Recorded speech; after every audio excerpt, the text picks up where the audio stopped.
I'm here today with a very, very special guest on Keep the Flame Alive. Sorry, hashtag Keep the Flame Alive.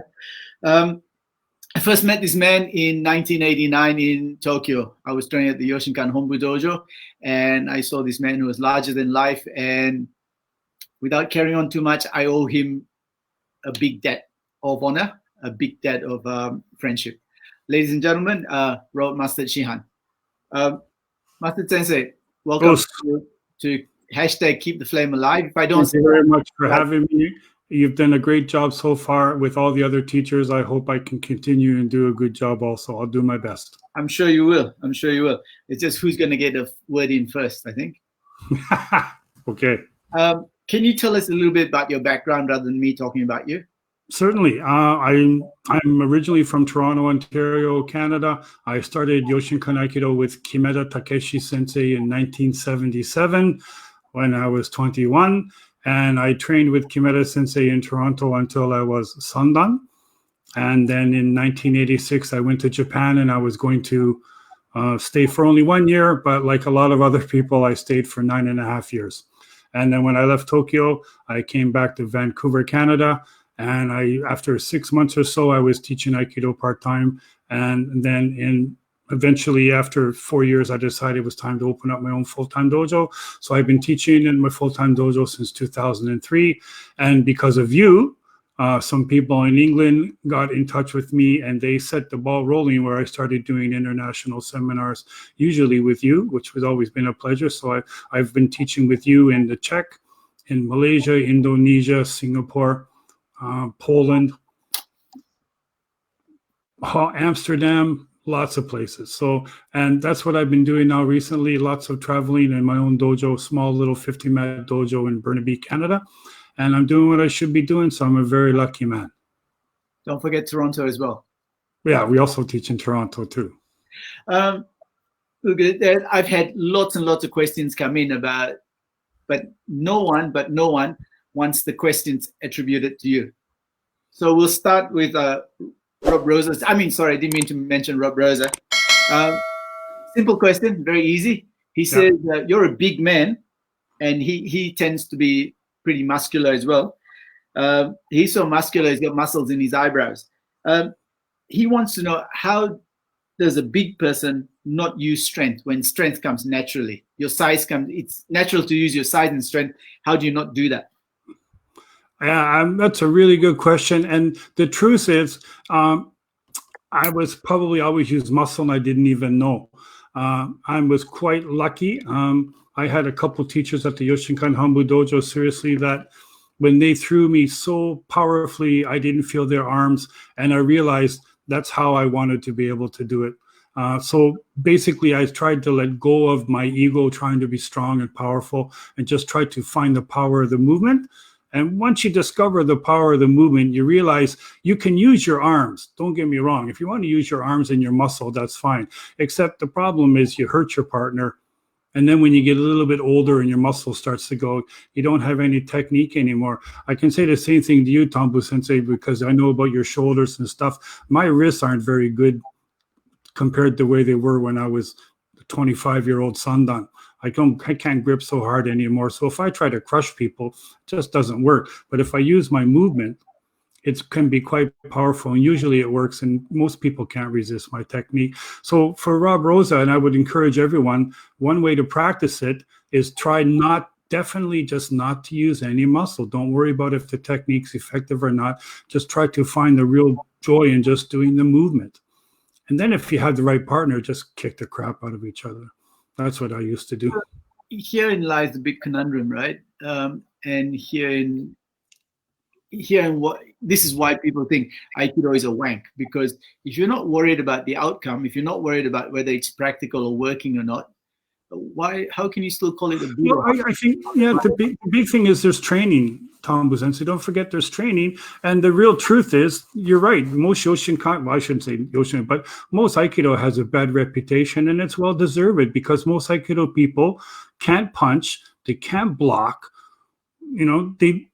they've never been punched in the face. I've been punched in the face a lot. After a while, you kind of don't mind it. But they don't practice that as a martial art. They practice it almost as a movement.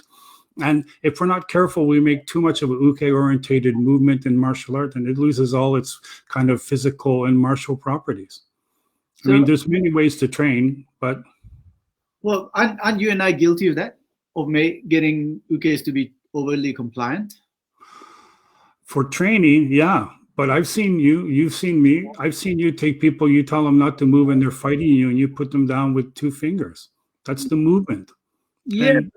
And, you know, how long does it take to get there? Well, I mean, the truth is, some of my students are doing it in half the time that it took me because nobody told me.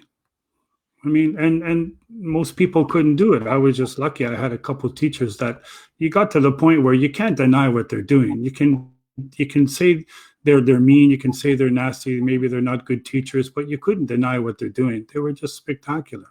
Yeah, but you know, I really have this big problem with ukes who are overly compliant. One, ukes, I mean, you say the job of the uke is to accept the technique. For me, the job of the uke starts with attacking properly. Yes. Attacking honestly. Yes. With intent and with focus, and then to receive the technique. Yeah. I agree. Most of them don't attack properly, and they're overly compliant. So how does Aikido and how do Aikidoka get better?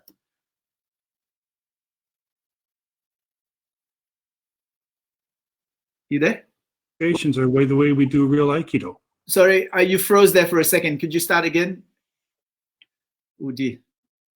What were you saying? Sorry about that. I'm not very technical. My daughter saved the day as per usual when it comes to technology. The problem, Thambu Sensei, is, as you said, is most Aikido people don't know how to strike, and they don't have a good enough uke skill, so you can't really throw them hard. If you teach the proper uke, then you bring them along slowly, then they can start attacking harder and harder. What we really have to understand sometimes is demonstrations are not real Aikido. That's all they are, is demonstrations. And if we're not careful too, we've seen all the dumb kind of things that people do that it's kind of embarrassing when they do it. They do a little bit of the no-touch stuff and missing and this and that. I never do that in my demonstrations. I don't like it when I see other people do it. I'm going to cut you off there and let's not go down that track, okay? Yeah, but I understand. But the truth is, years to go down that track. Yeah, and the truth is, if you attack too hard for uke, then you can't react also. You can get hurt. Yep. So there has to be, it's a demonstration. There has to be some kind of commitment, but there also, you have to be able to move together. But proper strikes, proper blocks, proper attitude, everything, that's really what Yoshinkan Aikido is. And that's hard to see. We've both done demonstrations where we haven't had ukes that know what's really kind of going on. And it's good experience for them. But if you have, uke you use all the time, you can do a better demonstration. Okay, so now, you have an intrinsic teaching style, and we've talked about this before. Yes. Why do you teach the way you teach?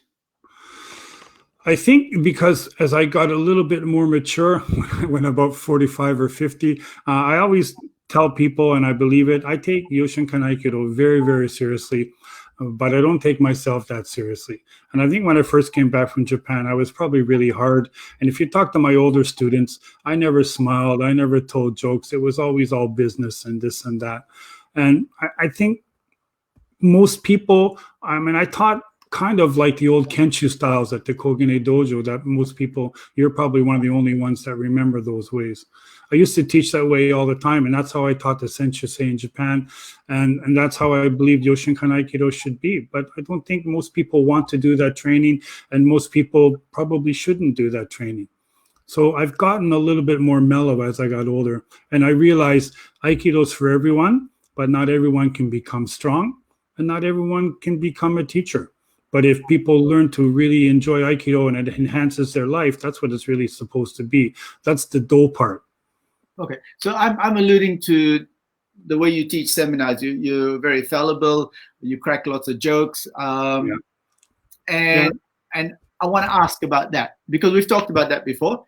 And the reason I'm asking is because it's come to my attention that there's nidans and sandans out there who are teaching classes the way you teach seminars. Well, they shouldn't. I mean, like I said, I mean, you've been to my dojo, and I think if you talk to people who've been to my dojo and been to my seminars, there's a bit of a seminar feel, and there's also the dojo feel too. In my dojo, I'll talk a bit more. I'll tell jokes the odd time, but it sometimes depends on the atmosphere. I think in the seminars, we have to make it enjoyable so people can kind of want to do the seminars and listen. And someone said once, even when I tell jokes, there's a lesson to it also. And yeah. I mean, I certainly, once I got mad and I started yelling in a seminar and people really liked it. So, but I can't change the way I do it. Sometimes I have been a bit serious. You've seen me. And I can turn it on in an instant if I have to. But usually I find it's a little bit better if people are a bit more relaxed and they pay attention. But then, you talk about, and me too as well, we talk about mind, body, and spirit. We talk about Yoshin as to build your spirit, to lift your spirit. Yeah. Like you said, you can switch it on and off, but most people can't. And I saw this was really, really bad. And this is what brought it home to me. We were teaching together and you kept asking questions and someone kept giving the wrong answer. So you kept hitting the guy on the head all the time. And he went off and brought a helmet. Yeah. And that's when I thought, this has gone too far.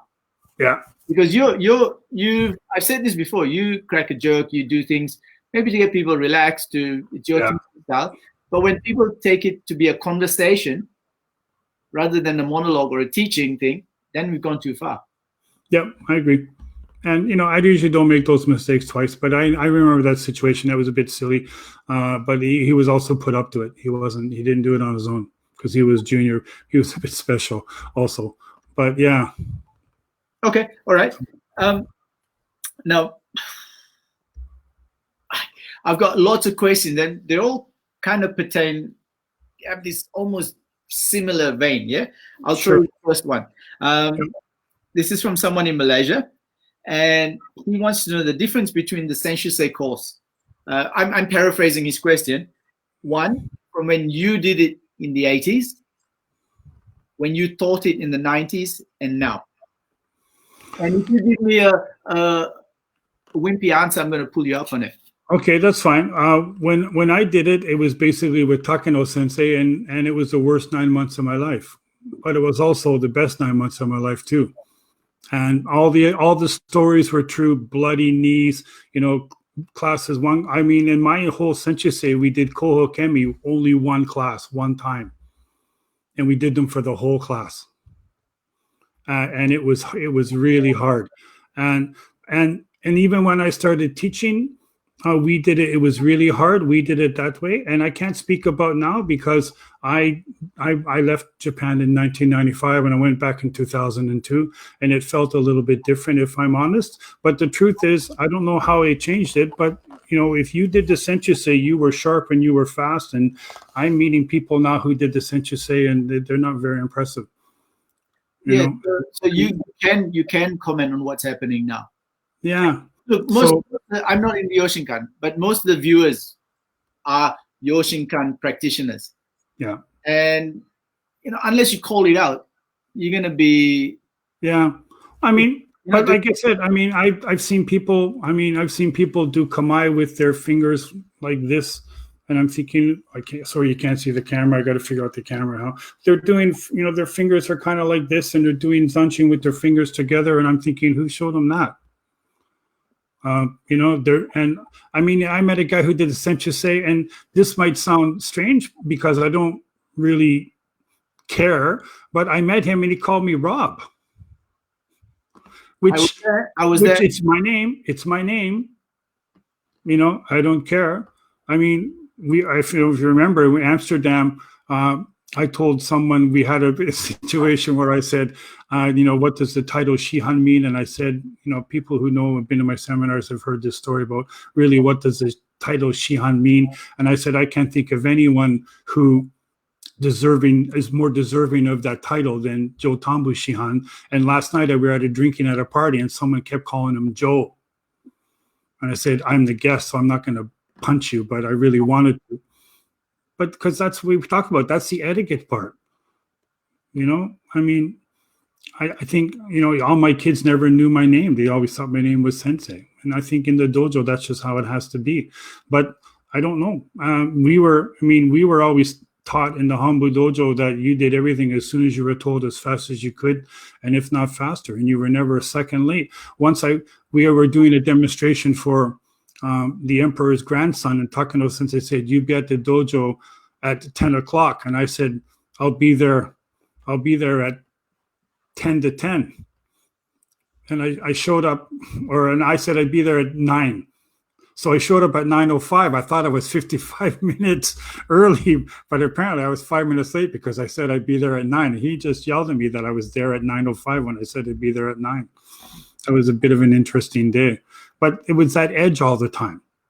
And once I even said to Uchida Sensei, "We need you to come out and do the Kenshu class because we're dying out here. We need you. We want you." And he said, "Oh, I have to. I got lots of paperwork to do on the word processor." And I said, "Well, ask the Uchideshi to do it." He said, "I did." They said no. And I thought, I had a choice. I could have said no. But so I think that's one of the differences too. It's always on edge. I think that was the difference, Yeah. I remember the Kogane days. Yeah. Hey, what's your take of what a Shihan means? Well, I'll tell you the story that I tell everyone, Thambu Sensei, is once someone asked me what does Shihan mean, and I gave them the stock answer that it means like master teacher, teacher of teachers, all that stuff. And I thought, so I went in the office and I asked Chida Sensei, and they all said the same thing, master teacher, teacher, this and that. And then the dojo accountant called me over and he said, the definition of Shihan is when you are a Shihan, it means your technique and personality are indicative of the style. Okay. And I thought that's pretty much perfect. You believe that? I believe it. A little bit pressure. But the truth is, now you just have to send in money, you can buy it. Okay, well, let's get to that another time. Okay. Right? So you're a representative of the art. You're willing to speak for the art? Okay, yes. Okay. All right, here's a question. In some of the previous interviews, i.e. with Darren Sensei and stuff, it has been alluded that the level is no longer what it once was. I'm reading, this is not my question, everyone. And you, Mustard Sensei, travel more frequently than most high-ranking Yoshinkan teachers, and therefore probably have a feel of the level across the style. What is your opinion on this? I think that's a really good question. The truth is, most of the places I go, everyone's very passionate, and it depends on the teacher's experience. Everyone's really passionate, and they're trying hard. So if they keep practicing, they're going to get better. As you know, one of the problems is when you get little bad habits, you never get rid of them. And the big thing is, depending on where I go, for example, in Eastern Europe where I go, their guys are bigger and stronger. So it's really hard for them to let go of that muscle, kind of like what Rob Rosa said. The difference is I'm showing them that you don't need the muscle, and some of them are picking it up very quickly. Some of them are still fighting me a little bit. The level's not that bad. It could get better. But the problem is they don't have a lot of experience with the high-level teachers. So I'm just checking. You got your diplomatic hat on. Yeah. That's your diplomatic answer. That's not your normal answer. Well, I don't know what's my normal answer because I think if you practice badly, you know. Well, the real truth is what I always say in my seminars is how you do your Kihon Dosa is how you do your Kihon Waza. And some of the places I've been to, they have to practice the Kihon Dosa more, but they're trying. But that's the real truth. And the Kihon Dosa are the hardest part. And, you know, after 43 years, I'm still considering myself a bit weak in the Kihon Dosa. So, but that's the real secret. And some of them don't. And some places that I see, a lot of them are just more concerned about kind of the rank. But usually, you know, they don't invite me, so that's okay. Okay. But I think generally the passion and level is strong. And sometimes I'm quite shocked that, you know, when I go some places, they don't have the real kind of, you know, first level teachers that we've had in North America and stuff. And they're much better. They're much better than in North America. And, you know, and sometimes, you know, you go to some rinky dinky place in Poland and the level is really strong. Right? And they are certainly really passionate. What I've seen, because really, and we were talking in England, the people that show up to the seminars, I can't ask for any more dedicated students. They try really hard. For me, I'm going to put my 2 bobs worth in here, even though I'm interviewing you. I don't mark a person by a certain thing that they do, but the sum of everything they do. So if you can't sit in Seiza, it doesn't mean you're lazy. It means you got injuries and stuff like that. But if you can't sit in Seiza, you can't bow, you call your teachers by their first name, you have absolutely no respect, you can't fall, you can't do a nikajo, then you're shit. Yeah. Okay. And for me, it's the sum. And that sum is being degraded. But I'm like you, Thambu Sensei. I don't see that because I won't stand for it. Neither will you. Just tell people I'm not interested. Tell the truth, we do. No, not really. I mean, if people can't sit Seiza, I mean, we cut a lot of corners for people. Yeah. I mean, it's hard. We're the guests, I think, and we have to learn, and maybe you have to give a little bit forgiving. But, I mean, if people want to really, how deep do you want to go? I say that in some seminars. How deep do you want to go? And you know this yourself. Most people aren't really, I don't know if they want to go that deep because it's hard. Right? I mean, we've been teaching seminars together. People are talking and laughing and joking, and I'm getting a little bit irritated. And even once at one seminar, one guy said to me, "Yeah, we always talk a lot in our dojo." And I looked at him and I said, "Yeah, that's fine. There's no talking in my dojo, except for me." And the truth is, I said, "Do you talk when you're doing a test?" And he said, "Oh no, during a test we have to focus and concentrate." Oh. They just didn't get it. But that's the nature of the way they train in that dojo. And there's lots of dojos like that. But not in my dojo. Yeah. We could go on about this for ages, but let's leave it. But the truth is, that's the difference is when I'm teaching in seminars in Czech, especially in Poland, and then I'm with you, we always say the same thing. There's only 2 teachers on the mat. If you're not wearing a hakama, just shut your mouth and keep practicing. And half the time, when we're teaching in other places, it's like we've never said that. People are teaching, people are talking, and the level reflects that, usually.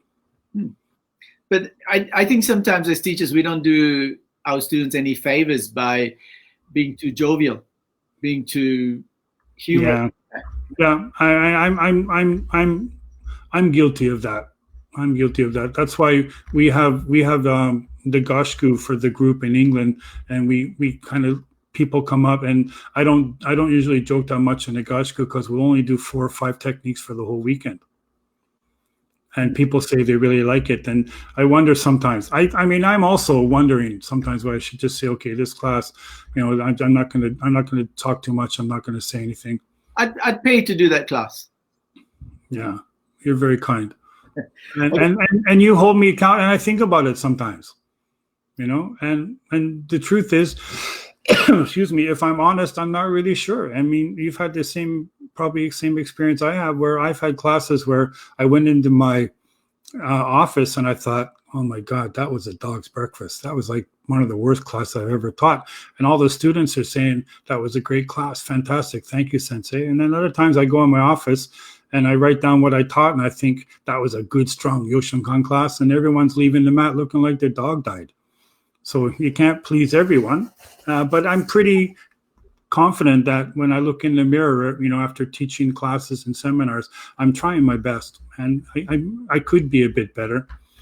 But even you tell jokes too. You usually act like a miserable bastard, but sometimes you tell jokes in the seminars too. Yeah, no one gets it though. Okay, I do. Okay, moving on, right? Right. Same person as the last question. Up until a few decades ago, Japan was considered to be the de facto mecca to study Yoshinkan Aikido. And one could argue that is no longer the case. Do you think this is probably true, and what changed? I think it's really true. And I think the big change is the top teachers left. Right. And basically, I can say hand on my heart that I think there are some places, from what I've seen, because don't forget, like I said, I left in 95 and I went back in 2002, and I haven't been back since. So I can't really speak about that. I only seen what I see in demonstrations and stuff, but the feeling I get is it's different because the top teachers have left. And I can say, like I said, I think there are some places in the world now where you can get better training than at the Thambu dojo. And I can say that your dojo is one of them. Darren's dojo is one of them. I think my dojo is one of them. And to be honest, I can say that with great pride, but there's a little bit of me that makes me really, really sad. And the truth is, if someone wanted to do an Uchideshi experience, I would tell them to go see you. No. But having said that, there's only one place you can have the Japanese experience. Exactly. Yeah. And that, and I wouldn't, everything I have, I mean, I still, even though honestly they treated me like rubbish and stuff, everything I have now is because of Japan. And I still love the country. I still, when I hear the word Thambu dojo, I get a little bit of a, I don't know if I can explain it. I got a little thing in this and that. Reflux. No, not acid reflexes, you idiot. But I just, like I said, when I read Jacques Paya Sensei's book, I opened up and there was a picture of the Kogane Dojo and this little kind of thing went up and down my spine. I mean, I used to live a 2-minute bike ride from the Kogane Dojo. So, but from what I'm seeing, I just, nothing, it's not inspiring. If you when I see a lot of the Yoshinkan, when I see the demos and stuff like that, it doesn't grab me. Maybe nothing can last forever. Okay. I hope that answered it. That answered it. Look, everyone, that's the end of part 1. We're going to take a break and we'll keep recording, but we'll release part 2 in a few days. That's my schooling in promotion. So be back on Monday for part 2. Thank you very much, everyone. Don't forget, part 2 on Monday. Oops.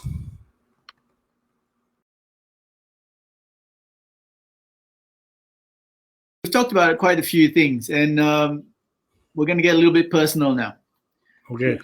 Mustard Sensei, when you were in Australia last, I had a go at you, and you called me a miserable old bastard, which is probably true. Yeah, probably. I got upset because you would tell my deshi to smile every time they stood up or something to that extent. And for me, that doesn't gel with Budo. If two people have a sword and one accepts the technique, gets defeated, you keep your face. You don't smile, you don't laugh. I never saw the Uchideshi being thrown by Kancho smile. Maybe the Kirobikai only. Not time. I never saw you smile when you were taking uke for Takeno Sensei or Chida Sensei. Why now do you want the ukes to smile when you throw them? I don't want them to smile, but if it comes up, I'm happy because I know that I'm not hurting them, but I'm throwing them hard and I'm throwing them correctly. And I think when someone throws you hard and correctly, it feels good. But I wouldn't want someone to get up and smile just because I told them to. But, that's what's happening, to be honest.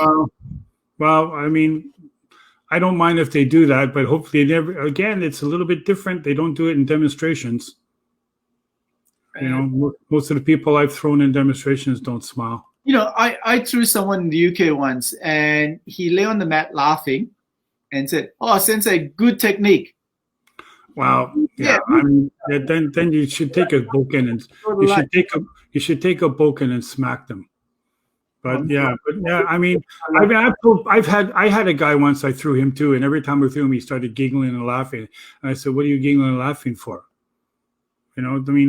But it just. Where do you draw the line?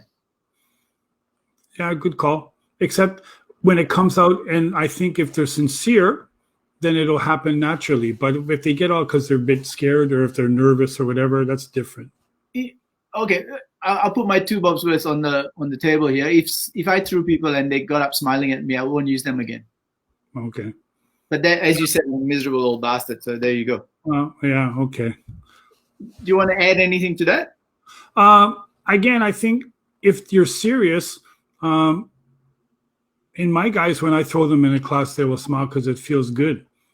But again, it depends when you turn up the notch and everyone gets serious. And it's like you said, it is. You wouldn't smile if someone was trying to cut you in half with a sword. right? And I think there's levels within levels. Yeah. I think so. And basically, if you're if this is a good story for the people listening and it helps, most of my students never tell me what they're thinking. And even my senior student, Farshad, he doesn't usually tell me what he's thinking and stuff. But he told Mick Mercer Sensei in England an interesting story. He was saying he always took my uke in class, and then he would encourage other people to take my uke so they can experience it. And he would actually actively kind of pushing them to take uke. But he told Mick, he said, but when he gets that look in his eyes, I push people away. I want to take his uke every single time. And then there's no smiling there and stuff like that. Maybe, sometimes we can take ourselves too seriously about trying to be more samurai than the samurai. But if I'm doing a demonstration, I don't usually smile. But you see me do demonstrations where I talk and then I joke and stuff. Sure. But it's mind, body, and spirit, yes? Together. Yeah. So if I don't know what a smile is, whether it's mind, body, or spirit, but if everything's sharp and hard and then someone's smiling. Yeah. I mean, but they don't usually, not if it's sharp and hard that way. I've seen Gozo Shoda consciousness be charming as hell with people in the audience. They're all laughing. Uchideshi didn't laugh. Yeah, they don't laugh. I mean, when one might need to laugh then. Sometimes when I tell jokes in my dojo, people laugh, but Farshad doesn't because he's watching me. He's focusing on me. No, we spoke about this before. Yeah, I want to push it. Yeah. Okay. So this leads on to another thing, right? Here's a question, and this is a really, really good question. And I will tell you the reasoning of this person. He says that he's frustrated with people who latch on to a teacher and say, that's my teacher. So he asked this question, and he's a good friend of yours and mine. There are a lot of people around the world who will say, my teacher is Mustard Sensei. What are the 3 or 5 things that you think they must embody to be able to rightfully say that? In other words, what are the things that define Aikido, Budo, for Robert Master Shihan, and that his students should be getting from him? Strong komai, strong kihon dosa, strong attitude, strong strikes, strong blocks, focus, and concentration. And they should basically have been they should have been taking my uke. They should have spent time with me in my dojo, not just going to seminars. That's ultimately it. But they should, and they really should be trying to do the techniques the way I do them. And then eventually they can make their own.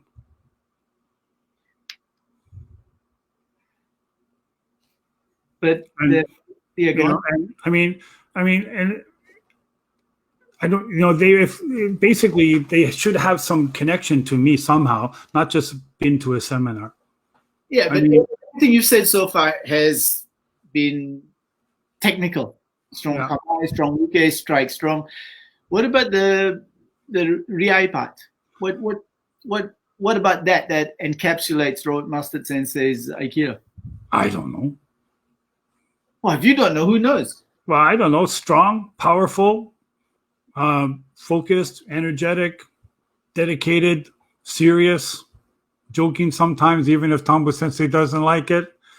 But I don't know. I mean, I just do my stuff. Realistically, I don't know. It depends on people. If people say they're a student of mine, it doesn't mean they've been to a seminar and they've taken my uke once. They should know me. They should have some kind of a connection. And they should be interested in trying to do the techniques the way I'm doing them. And if they're not doing techniques the way I'm doing them, and they're just saying they got a certificate signed by me or something like that, or, they tested them, it's like, people, I've done favors for teachers and stuff testing, and people, if they say they were tested by me, sometimes I'm just kind of sitting there, just watching, which isn't the best, but it's good for the student, good for the host dojo.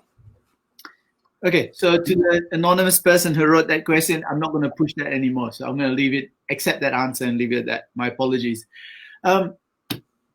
That's okay. Well, who asked the question so I can punch him next time? I can't tell you. My Okay. sealed, and it wasn't Rob Rosa. He asked the first one. Okay. Rob Rosa was also very nice to me when I met him last time I was at your dojo. You're never nice to me, but he was nice to me. You're never nice to me, so there you go. Okay, fair enough. What's been your biggest joy in Aikido? My biggest joy? It's not just one time, but the biggest joy I can really say in terms of in terms of teaching is when I see people's eyes change and they realize that Yoshinkan Aikido is a pretty decent way to spend some time. And the best thing I can say about Aikido after 43 years is it's still interesting, still a bit difficult, but it's interesting. And when people's eyes change and they realize that this is a worthwhile thing to do, that's the real joy of teaching. And in terms of joy for me in Aikido, I'm not sure, Thambu Sensei. I usually always feel better when I have my dogi on, even if I'm sitting at the kitchen table in the table of awesome. So I always feel just a bit better in my dogi. And I can't explain I don't know if I can verbalize it why. When I do the techniques and the movements, it just feels good. Hopefully that makes sense. And your pet hates? I know there's a lot. Okay, let's go three. 3 pet hates. 3 pet people that talk about training but they're never there. People that they never show up. I mean, we had instances in England where people have driven for 8 hours for seminars, and then we go someplace to teach, and people that are in dojos half hour, 10, 20 minutes away don't show up. I find that really irritating. One time I was teaching in Toronto and someone said to me, "Oh, Master Sensei, we're so pleased that you finally came to Toronto." And I called a good friend of mine who you know very well, Nick Mill Sensei in Mississauga. I called him over and I said, "How many times have you had me to Toronto?" He said, "Oh, 3 times a year for the last 20 years, Sensei." And I looked at the person, I said, "Someone's not telling you anything." That really irritates me. And the other thing is, the real pet hate is people that just, don't train hard enough and just show up to get the rank. And that's all they care about is the rank and power. I just want to get the Kihon dosa stronger and my basic technique stronger all the time. Okay, I wasn't going to ask this. Okay. But I've got a message here.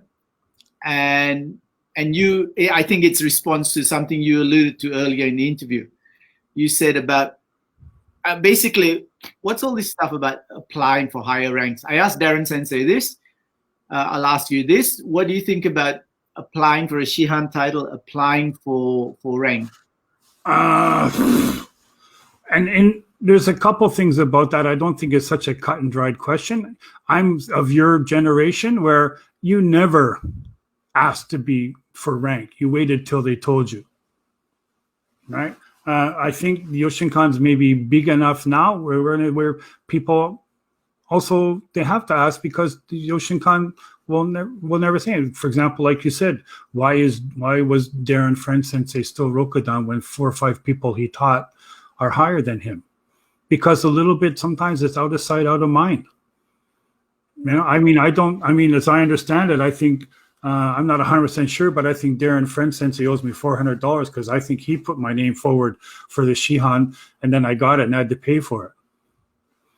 Right, and even all my other ranks, I didn't care. On a secret, it was me who did it. Oh, was it you? Wow, then you're a bastard. So you owe me $400. Yeah, sure. Like you're gonna get it. Yeah. So and my Shihan certificate is signed by someone who we both don't like, so it doesn't really have any meaning. Let's not go there. Okay. But yeah, and then like I said, what are they supposed to do? I mean, as I understand it now, if you want a higher rank and the Thambu dojo doesn't know who you are, you just have to videotape some. I don't Yoshinkan bashing, right? But I got to ask questions. Most people who are listening to this, do Yoshinkan Aikido or a derivative of the Yoshinkan, right? But you think you're not Yoshinkan Aikido? I'm not Yoshinkan, okay? So no. Well, then you're like the people who tell me they don't do Yoshinkan Aikido, they do Renshinkai Aikido. Well, sorry. Let's say I don't think you get any more Yoshinkan than you and Cheetah Sensei. I don't care what you say. You can be humble all you want, but okay, all right, we'll leave that one.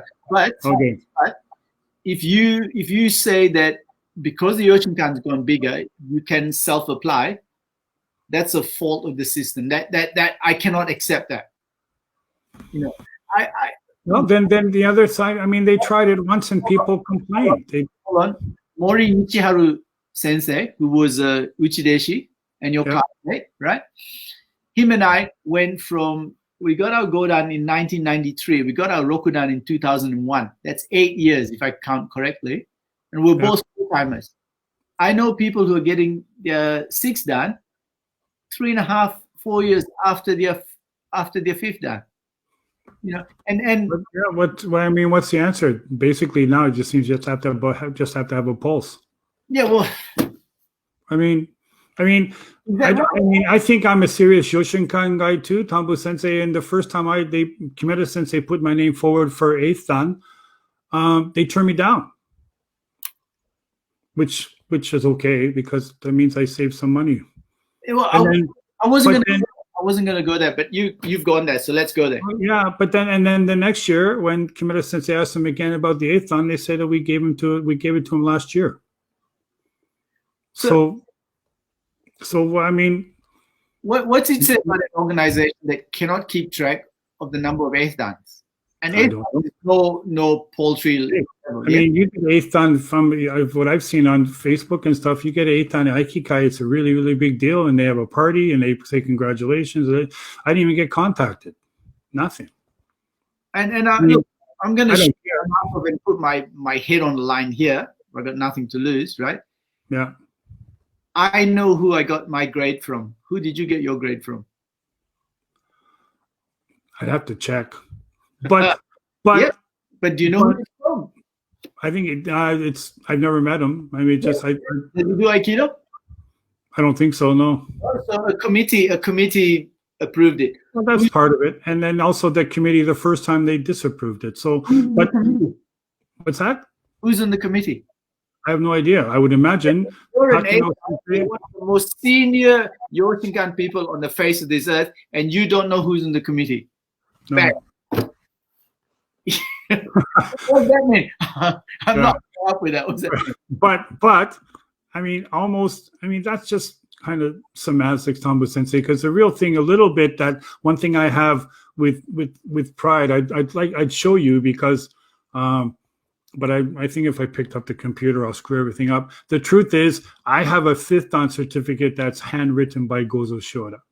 Yeah. And there's not many of those. And that means a lot. I was told, if I want to be really kind of fancy, that I was told by one of the top Yoshinkan teachers that was my menjo, that I was basically, I had arrived. I asked Kira Sensei, how many Menkyo Kaiden Kancho handed out, and he says none. If you got a certificate handwritten by him, that was it. Yeah. So that I'm proud of. The other stuff, I almost don't care because my responsibility is to produce good Yoshinkan students. And you've heard me say this story before. It might be good for everyone if they haven't heard it. So come to my seminars. I got lots of stories. Never heard them before. Yeah. When I was leaving Japan, I asked Takano Sensei, how can I make sure that my Aikido is going to get better? And he said, you can't. And I went, oh. And he said, if I look at your students, I'll know how you're doing. And I thought, wow, that's fantastic, but a little bit of pressure there. But I'm trying to produce my students. And the truth is, when Inoue Sensei was in Philadelphia in 1999, there were 200 black belts doing all their Kihon Dosa. He was walking around with them, and he pointed at one student and said, who's that? And I said, that's my student. So it has kind of maybe come full circle. But as also, getting what we were talking about too, is other people maybe they don't care. And like I said, in some dojos, I think truthfully, if you have a pulse and you hang around for a couple of years, then you get it. Almost, 1 year after Shodan, you get Nidan. 2 years after Nidan, you get Sandan. And if we're not careful, that's what happens. You get people who are Sandan and Yondan, and they don't show up for seminars, and they're not that strong. It's not that's what happens. That's what is happening. Yeah. Okay, so we're going to move on here. Now you're going to hear this right from the horse's mouth. All right. Master Sensei, what do you think about all these online classes that are being done? I think people are doing a great job. Master Sensei is lying. That's not what he thinks. No. I think people are doing a great job. Can you learn Aikido on DVDs? What's that? Can you learn Aikido through DVDs or online? No, you can't. But it's keeping people interested, keeping them up to date, and maybe getting them so they can do something. The truth is, you know this yourself, Thambu Sensei. All my students know what to do. If you're listening to this and you're not sure, Yoshinkan Aikido, we have 6 basic movements and 3 principles: shuffling forward, pivoting, and shifting. If you're not sure what to do, just do those 3 or 4 or 5 times each time. And the truth is, I don't do that, so I can't expect other people to do it, except if you stay fit. When you get back to the dojo, you'll be fine. But I think you're doing a great job with the online classes. Mick Mercer Sensei is doing a great job, because you're still getting people like you, still trying to keep them involved. Look, the reason I asked the question, I was hoping for a bloody honest answer, but you didn't give me one, right? I do the online classes, and in my first class I said you cannot learn Aikido online, but this is extreme measures for an extreme situation we've never found ourselves in. We're adaptive, right? Now, I gave you the opportunity to answer that question. You didn't, so I'm going to answer it. So no, I think if you're right. I mean, I read a really good article where a high-ranking teacher said a book or video can only teach you what you already know. Yep. But you need to be inspired, and your videos are quite inspiring. I wouldn't go that far, but yeah, I would. But the thing is, everyone, I've seen this on so many blogs. Like, is Aikido going to change afterwards? If you cannot practice Aikido with a live person in front of you, you cannot do Aikido. Yeah, I agree. And you still want to do something. I'll go one further. For all those people who turn up to seminars, who turn up to classes and practice with the same partner every time, you're an idiot. Yeah, I agree. You're learning to work with one body shape. You're learning to learn with one response. You're wasting your time. Yeah, I agree. And we've talked about that, but it's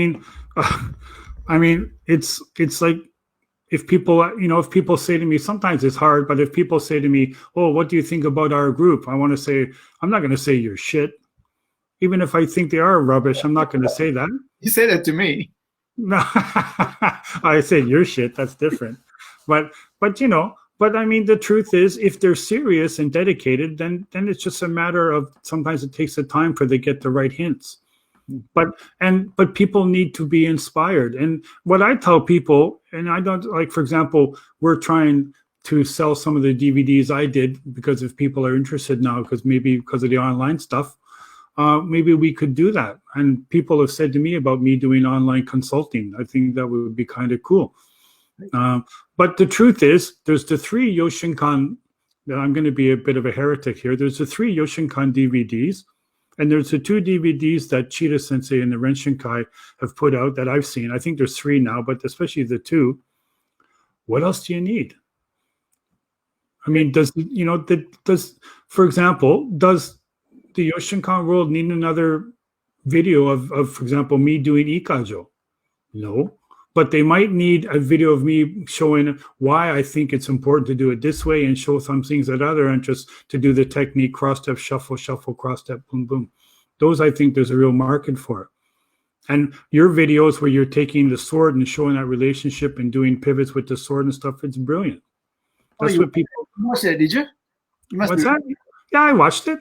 You must be bored as hell.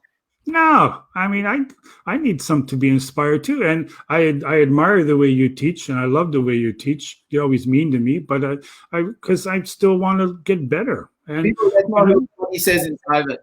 Okay. Yeah. But the truth is also, people don't need to have a class when you do all the warm-ups. To the adults, for the kids, you got to keep them moving. But for the adults, they don't need to warm up and all the break falls. And I can't do break falls in my living room, but some teachers are still doing it. But the truth is, if you stay fit and if you're really interested, practice your kamae, shuffle forward, pivot, shifting, and punch and strike. I got a heavy bag downstairs. I've been having lots of fun bashing away at it. I really like that. I don't know. I just like hitting stuff.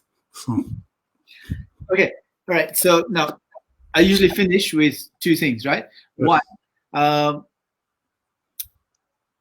do you have you probably answered this already, but is there an exercise or something people should do or can do in this, situation that we find ourselves in with COVID-19? I think just doing kamae, just keep doing kamae, even if you're standing cooking, you're standing doing the dishes or just moving around. I like shuffling forward and pivoting and trying to work on that posture. And if you stay fit, and basically if we're sitting around too much, you got to try to be a little bit flexible. What I do, I find a bit of a nice yoga routine that's not that long on YouTube and try to do that. I use that also. So, if that makes sense. But realistically, the foundation of Yoshinkan Aikido is the kamae and also sword swings. I think I go in the back deck and do some sword swings. Not a lot, but. Right.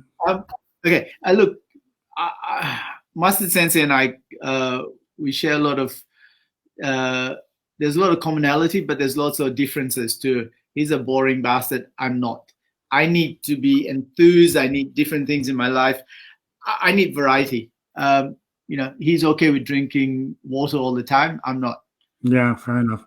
Okay. You said once, you said once that, I've also said, I've gone on record and I believe it. Realistically, I could do Shomanuchi, Ikajo, Saichi, all class, every class. And you said it's because I'm special. But I don't think you meant special, like special, but that's okay. Special, yeah. Yeah. Okay, now, before we finish, and you get the last word on the show, and then I'll wrap it up and stuff. So please. Okay. My last word would be thank you for including me in this. I hope I did or said something that made sense and maybe help someone who's listening. I appreciate everyone listening and paying attention. Thanks so much for organizing this, Thambu Sensei. And I'm glad to follow with Dangerfield Sensei, Marshall Sensei, Friend Sensei, and me, and Kel Sensei also. I really appreciate it. And I'd like to say that everyone during this kind of strange time, please stay healthy, stay safe. And one thing I really miss is that I really enjoy the international travel where I get to meet people and spend time on the mat and off the mat. I really enjoy that. And I haven't been able to do that since I left England in March. And I really hope that when this is all said and done, I can start traveling again. I really want people to know that I'm really looking forward to seeing them and training and practicing with them again. And I miss them. And thanks everyone who's always been staying in touch with me during this time. And it's really been a real pleasure to watch these interviews, and I'm glad to be a part of it. Geez, take over the show, why don't you? No, sorry. Okay, everyone, thank you, Master Sensei. I seriously appreciate it. Everyone, if you think we contradicted each other too much or whatever, it's because we really don't like each other. And for my money, I've never met a nicer person or a better martial artist than Robert Mustard Sensei. We don't agree on everything. Actually, we disagree on quite a few things, but on the important things we do agree. And I love the man. He's helped me a lot, and I will forever be in his debt. Next week, I'm gonna have a panel. 3 female Aikidoka. All of them at one time or another were full-time instructors, and between the 3 of them, there's just under 60 years of experience. So, Gretchen, Jane, you got questions for female martial artists out there who've done it full-time, who've done it a lot? Please write in any questions from anyone, male or female, hey, whatever. Again, Master Sensei, thank you very much. It's been an honor and a pleasure. The pleasure was mine. I hope it makes sense. if I offended anyone, and if I came across like Yoshinkan bashing, I do apologize. But I think in this day and age, the questions need to be asked and they need to be answered. We're no longer back in the old days where the teacher said something and we just went on the mats. Yes, off the mats. I think we need to know. We need to know the reason. We need to know why we do what we do and who we are. Oh, thank you, Master Sensei. Thank you very much. よろしくお願いいたします。はい。